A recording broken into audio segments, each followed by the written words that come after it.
लद्दाख में central government के खिलाफ प्रोटेस्ट चल रहा है।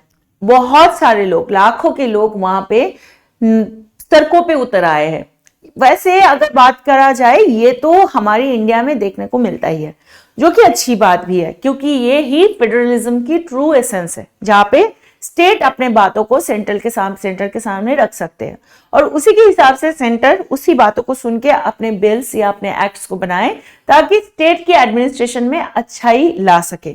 लेकिन लद्दाख में जो मांग है वो उनका ऑलरेडी जो कैरेक्टर है, जो कि यूटी है या यूनियन टेरिटरी है, उससे बदल के स्टेटहुड में बदलने के लिए इनका मांगे है। और दूसरी जो चीज है वो उनको 6 शेड्यूल चाहिए। तो ये सारे घटनाएं क्या है, we will talk about it in this session. और उससे पहले आपको बता देते हैं कि हमारे जीएस फाउंडेशन बैच लॉन्च हो चुके हैं। इसमें आपको 30% डिस्काउंट मिलेगा अगर आप इस नंबर पे कॉल करके अभी के अभी इसके बारे में जानकारी लेके इस बैच में अपने आप को एनरोल करते हैं। वहां पे आपको हमारे जैसे टीचर्स ही मिलेंगे, बहुत अच्छे टीचर्स मिलेंगे आपको गाइड करने के लिए। बिल्कुल प्रीलिम से लेकर मतलब एनसीईआरटी के बेस से लेकर एडवांस लेवल का स्टडी आपको कराया जाएगा। 1-to-1 मेंटरशिप आपको मिलेगा और उसके साथ डेफिनेटली आपको वो सारे लोग ग्रूम करने आएंगे जो यूपीएससी के एक्स बोर्ड मेंबर रहे हैं। तो ये रहा एक घटना। और दूसरी घटना ये है कि हमारे मलुका आईएएस के जो करंट अफेयर्स मैगजीन है वो अवेलेबल है। इसको भी अगर घर बैठे आपको चाहिए तो इस नंबर पे कॉल करना मत भूलिएगा। और अब जल्दी से जल्दी आ जाते हैं आज के मुद्दे पर। बेसिकली आपको ये बात कह देते हैं कि लद्दाख का हिस्ट्री अगर बताए, हिस्ट्री इन द सेंस इसका पॉलिटिकल हिस्ट्री की बात करें, एडमिनिस्ट्रेशन की बात करें, तो आपको याद दिला देते हैं कि जम्मू एंड कश्मीर जब स्टेट था, मतलब जब वहां से 370 को हटाया नहीं गया था, तब जम्मू एंड कश्मीर को 3 डिवीजन में डिवाइड किया गया था। एक जम्मू, एक कश्मीर और एक था लद्दाख। लेकिन जब 2019 के टाइम पे जब जाके 370 को खत्म किया गया, तब लद्दाख को एक अलग यूटी बनाया गया, जेएनके को अलग यूटी बनाया गया। ठीक है, यूनियन टेरिटरी जो होता है उसके ऊपर डायरेक्टली सेंट्रल का एडमिनिस्ट्रेशन पॉलिसीज चलता है। अब लद्दाख के लोगों को पहले बहुत ही अच्छा लगा था ये सारे डिसीजन से, क्योंकि उनको लगता था जेएनके का जो पार्टीज है, उनके जो पॉलिसीज है, जो पॉलिटिकल सिनेरियो है, उसी के थ्रू उनको बहुत ज्यादा कुछ मतलब वो सारे कुछ बेनिफिट्स नहीं होते थे। ऊपर से उनको बहुत सारी डिस्क्रिपेंसी के सामने होता था, क्योंकि कश्मीर सेंट्रिक जो पार्टीज है वो कश्मीर पे ही ज्यादा फोकस करते थे। लेकिन जल्दी से पता चला कि लद्दाख के जो लोग हैं उनमें एक चिंता और नाराजगी बढ़ने लगी।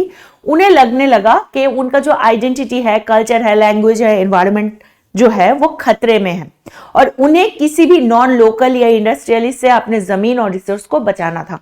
तो इसी वजह से उन्होंने क्या किया, उन्होंने यहाँ पे एक बहुत ही इंपॉर्टेंट चीज सामने लाई और वो क्या है, वो मांग है 6 शेड्यूल का। अभी 6 शेड्यूल क्या है पहले आपको बता देते हैं। हमारी कॉन्स्टिट्यूशन के अंदर जो अनुच्छेद है, जिसको आर्टिकल कहते हैं, 452 से भी ज्यादा आर्टिकल इज देयर। तो इतने सारे आर्टिकल्स में कुछ इंपॉर्टेंट जो चीज है उसको हम या एडमिनिस्ट्रेशन को लेकर कुछ चीज है जो आर्टिकल में नहीं शामिल किया गया, उसको एक शेड्यूल में डाला गया। इंडिया के कॉन्स्टिट्यूशन जो है, संविधान जो है, उसमें 12 ऐसे शेड्यूल मिलता है। उसमें से जो 6 शेड्यूल है वो 4 स्टेट है, जो कि असम, मेघालय, त्रिपुरा, मिजोरम है। इनके जो ट्राइबल एरियाज है उनको, उनके जो एडमिनिस्ट्रेशन है उसका प्रोविजंस को ठीक ठाक देखने के लिए रखते हैं। अब 6 शेड्यूल के तहत ट्राइबल एरियाज को ऑटोनोमस डिस्ट्रिक्ट और ऑटोनोमस रीजन के रूप में एडमिनिस्टर किया गया था। अब इन डिस्ट्रिक्ट और रीजन के अलग अलग डिस्ट्रिक्ट काउंसिल और रीजनल काउंसिल्स भी बनते हैं, जो लेजिस्लेटिव, एग्जीक्यूटिव, जुडिशियल और फाइनेंशियल पावर रखते हैं। तो लद्दाख को भी यही सिस्टम के अंदर अपने आप को ढालना है। ये इसी वजह से लद्दाख के लोगों का कहना है कि 6 शेड्यूल से वो अपने लैंड, कल्चर, लैंग्वेज और वहां की जो एनवायरनमेंट है उसको वो प्रोटेक्ट कर सकते हैं और उन्हें सेल्फ गवर्नेंस की भी मौका दिया जाएगा उसी के तहत। तो उन्हें लगता है कि यूनियन टेरिटरी स्टेटस से उनको कुछ खास फायदा नहीं हुआ, बल्कि उन्हें ब्यूरोक्रेसी और सेंटर की इंटरफेस में उसको परेशानी ही मिली है। अब उन्हें लगता है कि उनके राइट्स और इंटरेस्ट को सेफगार्ड करने के लिए उन्हें फुल स्टेटहुड या कम से कम उसको 6 शेड्यूल की जरूरत है। बात समझ में आ गई होगी।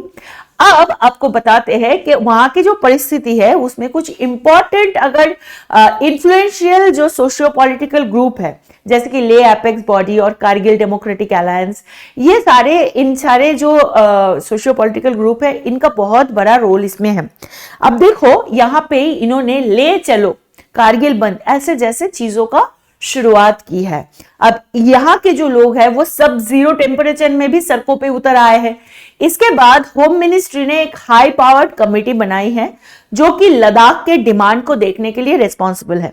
लेकिन दुख की बात यह है कि अभी तक उस कमेटी से कुछ आउटकम कॉन्क्रीटली नहीं आई है और यह चीज लद्दाख के जो लोग हैं उनके गुस्सा को और ज्यादा बढ़ा दी। और सिर्फ यही नहीं, एक्टिविस्ट सोनम वांगचुक जो इसका रोल अदा किया था 3 इडियट्स ने आमिर खान ने, उन्होंने भी बताया कि हम भी इस आंदोलन में शामिल तो जरूर होंगे और उसके साथ हम फास्ट अनटू डेथ मतलब मृत्यु तक हम अनशन करने के लिए हम तैयार है, ऐसे उन्होंने प्रपोजल दिया है। अब सवाल यह है कि ये तो सिचुएशन आपको पता ही चल गया है, लेकिन what is the political scenario of Ladakh. अगर हम बात करें लोकसभा के अंदर लद्दाख से 1 सीट अलॉटेड है। अभी 2024 का लोकसभा निर्वाचन आने वाला है, लोकसभा इलेक्शन आने वाला है। अब उसके अंदर क्या लद्दाख के सीट्स को बढ़ाया जाएगा कि क्या होगा, वो इलेक्शन कमीशन की बात है। वो सिर्फ तभी पता चलेगा जब इलेक्शन कमीशन से नया ऑफिशियल अनाउंसमेंट आएगा। अब वो कब होगा, अप्रैल में होगा या मई के होगा, वो भी इलेक्शन कमिश्नर्स के अनाउंसमेंट के ही वेट में रहना होगा।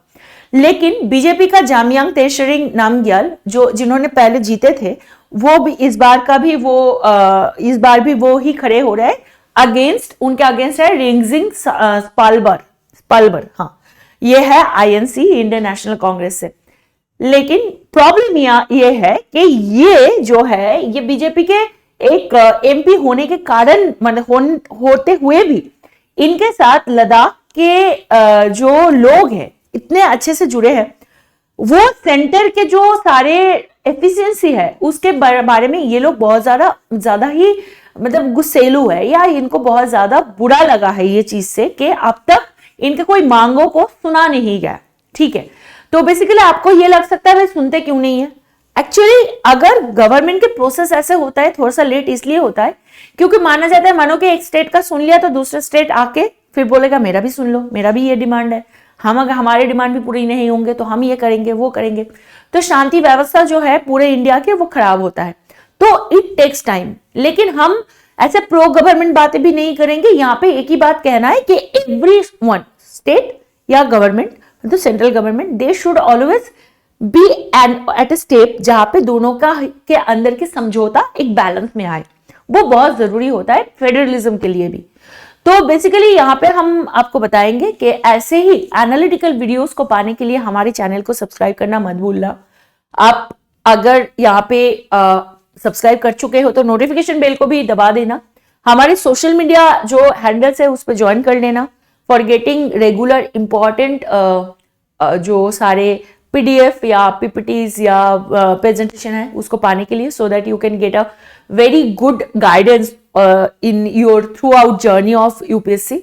और आज के लिए यहाँ तक ही, फिर आपसे मिलेंगे। Bye bye, take care and जय हिंद।